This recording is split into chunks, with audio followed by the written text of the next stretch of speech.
What happens when a lighthearted story of small-town mischief, roaring engines, and outlaw spirit becomes a nationwide phenomenon, only to find itself caught in battles over money, legacy, and meaning? A show once loved across generations would eventually find its place at the center of heated debates. This is the history of the Dukes of Hazzard.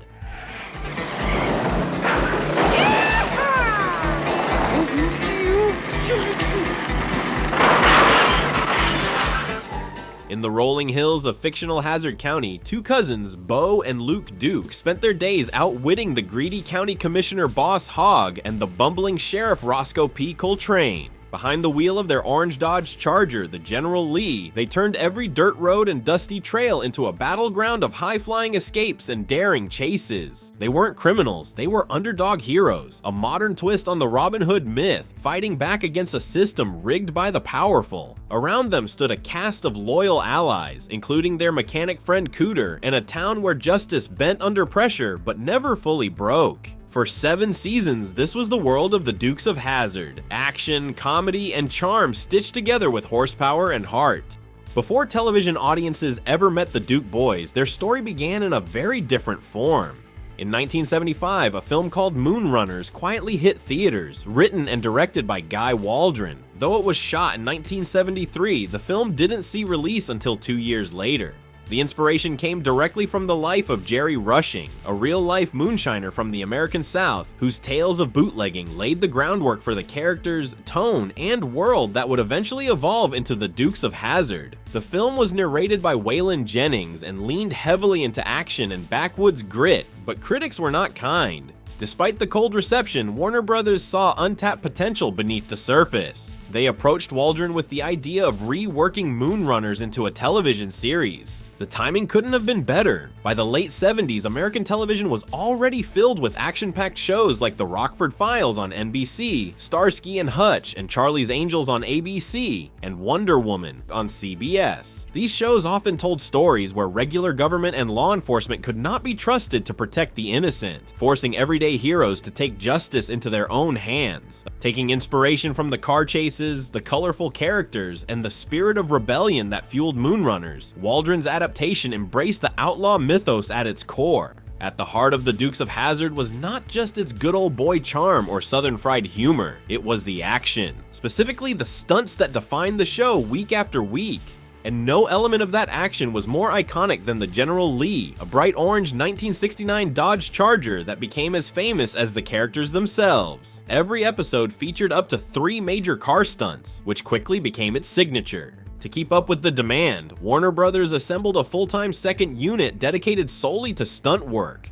That crew filmed 5 days a week, capturing jumps, spins, and high-speed escapes across winding back roads and dirt trails. But with that scale of action came an enormous cost. Each stunt involving the General Lee usually meant wrecking one of the actual Dodge Chargers used during production. Over time, so many Chargers were destroyed that the crew began to run out of usable cars. The cost of sourcing, repairing, and modifying replacements ballooned. By later seasons, the show was relying more and more on recycled footage from previous episodes, and when possible, miniature models to fill in missing scenes. The show's breakneck stunts, especially the high-speed car jumps and crashes, led to multiple serious accidents on set. Several stunt drivers were hospitalized over the course of filming, injured while performing the extreme maneuvers that became the show's trademark. The General Lee, while iconic, was notoriously difficult to control during stunts, and many of the injuries happened during ambitious jump sequences. The most tragic incident came during preparations for a chase scene near Lake Sherwood, California.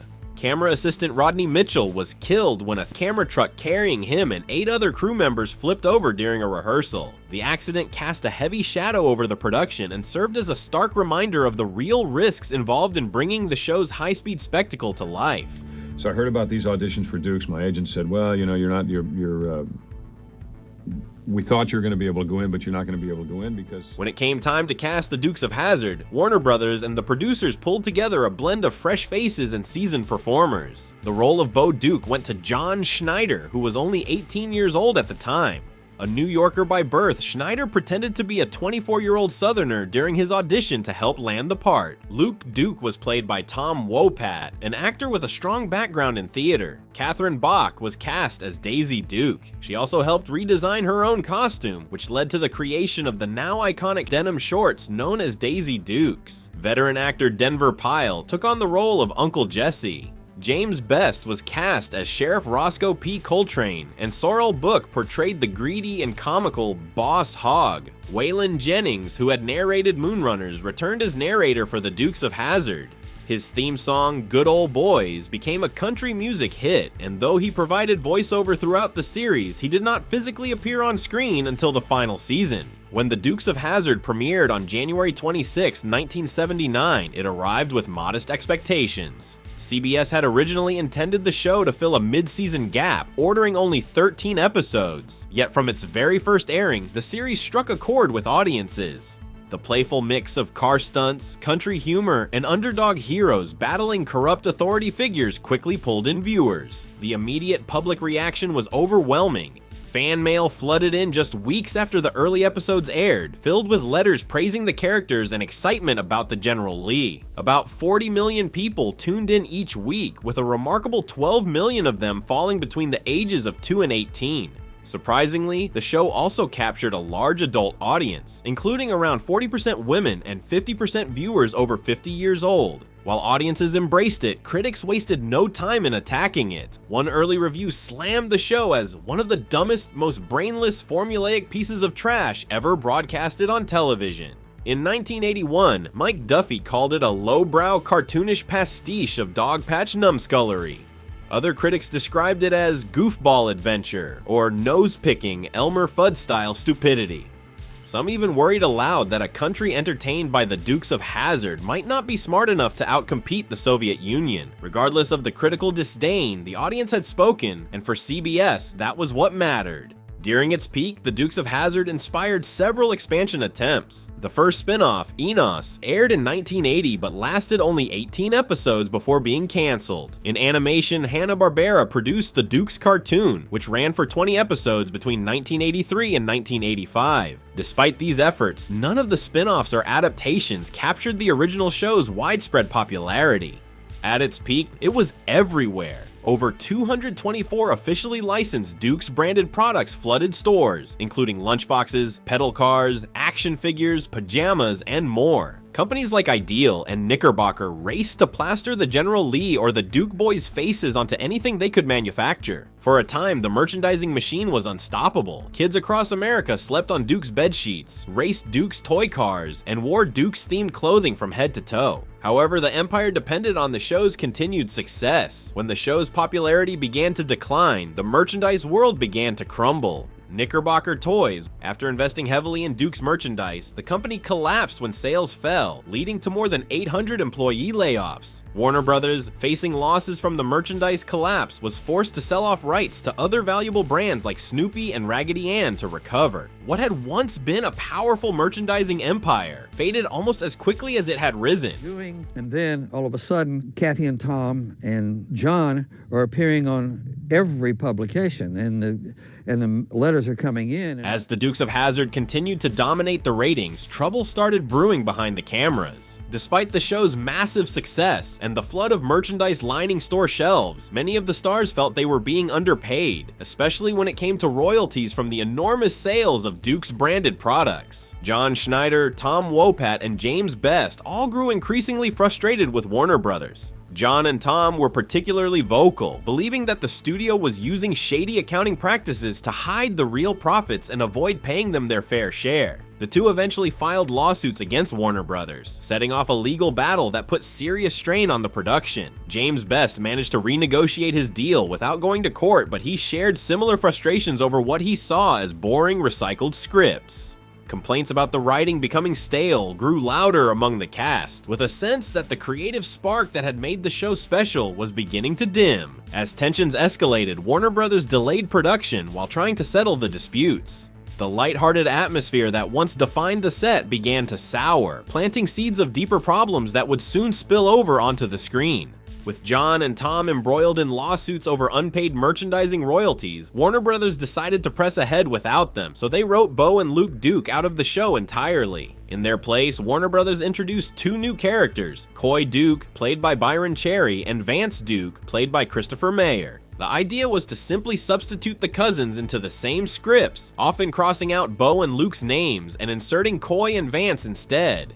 Initially, the plan was to keep them around for just 10 episodes while negotiations continued. However, talks dragged on and Coy and Vance ended up staying for 19 episodes. The audience reaction was immediate and overwhelmingly negative. Viewership plummeted as loyal fans tuned out in droves, unhappy with the replacements. Faced with collapsing ratings, Warner Brothers finally caved to Schneider and Wopat's demands. Bo and Luke returned to Hazzard County before the end of season 5, and Coy and Vance were quietly written out. Even with the original stars back, the damage had already been done. The show's momentum never fully recovered. New competition from shows like Knight Rider, offering younger viewers a slick, high-tech alternative, continued to chip away at the audience. By the time the Dukes of Hazzard ended its original run in February 1985, it had slipped far from its peak as one of television's biggest hits. Am I seeing what I'm seeing?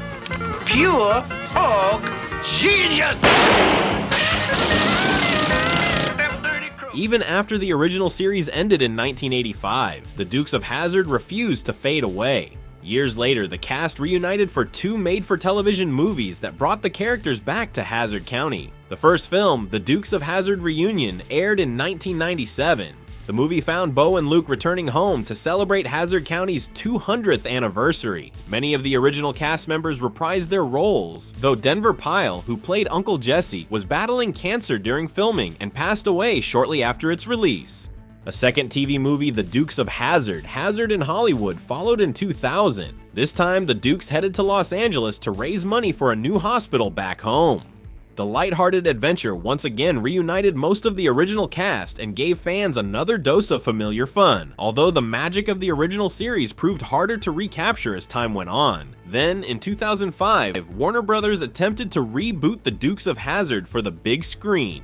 The film starred Johnny Knoxville as Luke Duke, Sean William Scott as Bo Duke, and Jessica Simpson as Daisy. Burt Reynolds played Boss Hogg, and Willie Nelson took on the role of Uncle Jesse. Although the movie opened to strong box office numbers, grossing over $100 million against a $50 million production budget, it was widely panned by critics. Many longtime fans felt that the film mocked the original series rather than honoring it. The humor leaned heavily on crudeness and caricature, missing the good-natured spirit that had defined the television show. Warner Brothers followed up the theatrical release with a direct-to-video prequel in 2007 titled The Dukes of Hazzard: The Beginning. This attempt to tell the origin story of Bo and Luke was even less well received, and any further plans to continue the Dukes' story on the big screen quietly faded away.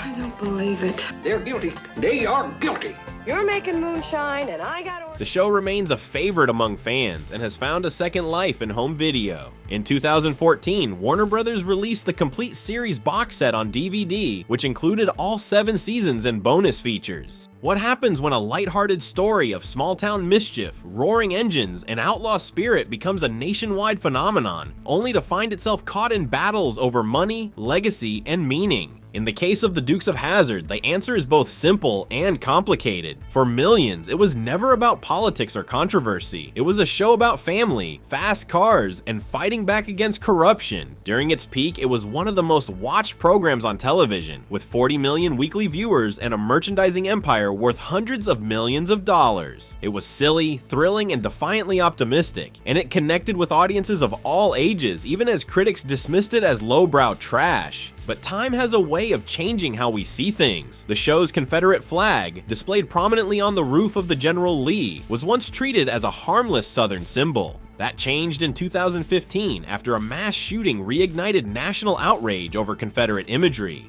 Retailers pulled flag-themed products from shelves. TV Land yanked the Dukes of Hazzard from its schedule. Warner Brothers announced it would no longer license merchandise showing the General Lee with the flag on top. The Dukes of Hazzard may never fully escape the shadow of its flag. But for many who watched it in its original run, and for those who still revisit it through DVDs or box sets, it remains something else entirely, a relic of a specific time, with values, flaws, and joys reflective of the era that created it. And which brings us to another show, one that also struggled with its network, battled for creative control, and was cancelled before its time, but found redemption in the years that followed. In our next episode, we're heading into deep space to revisit Firefly, a show that never got the time it deserved, but left behind one of the most loyal fan bases in TV history. Thanks for watching, and don't forget to subscribe for more awesome content.